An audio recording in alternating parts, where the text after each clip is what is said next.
लातूर जिल्ह्यातील गोढाळा गावामध्ये गणेशोत्सवात विविध कार्यक्रमांचं आयोजन करण्यात आले। दररोज रात्री कीर्तन, अन्नदान आणि आरोग्य शिबिर आयोजित करून हा गणेशोत्सव साजरा होतोय। पारंपरिक वाद्यवाजन करून गणेश विसर्जन करण्याचा गणेश मंडळाने निर्णय घेतलाय आणि हाच आदर्श समोर ठेवून गणेशोत्सव साजरा करावा हा कीर्तनाच्या माध्यमातून महाराज मंडळींनी समाजाला संदेश दिलाय। आज आपण चालत असलेल्या गणेश उत्सवाच्या माध्यमामधून गोढाळा या गावामध्ये एक आगळा वेगळा गणेश उत्सव या ठिकाणी साजरा होत आहे। टिळकांचा उद्देश जो या महाराष्ट्रामध्ये सर्वप्रथम पुण्यामध्ये गणेशाची स्थापना करून केला, तेच संस्कार आणि संस्कृती जपण्यासाठी लातूर जिल्ह्यातील रेणापूर तालुक्यातील गोढाळा या गावामध्ये एक अध्यात्म, संप्रदाय आणि अन्नदानाच्या सोबतच आरोग्य शिबिराचं आयोजन करून हा गणेश उत्सव या ठिकाणी साजरा करण्यात येत आहे।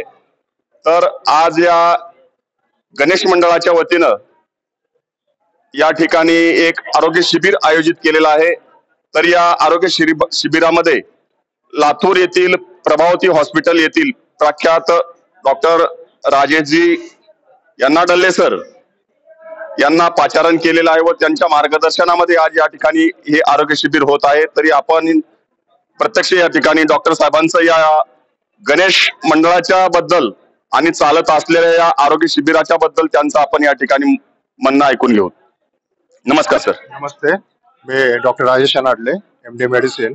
माझं लातूर येथे नवीन रेणापूर नाका येथे प्रभावती हॉस्पिटल आहे। येथील गोढाळा येथील श्री संत गोविंद महाराज गणेश मंडळाच्या या कार्यक्रमास आम्ही स्वतः मी माझ्या टीम सोबत इथं हजेरी केलेली आहे आणि या गणेश मंडळाचं बाकी सामाजिक कामाबरोबर आरोग्य शिबिर ही योजना आम्हाला खूप चांगली वाटली, कारण ह्याचा इनडायरेक्टली आणि डायरेक्टली समाजाला खूप फायदा होतो।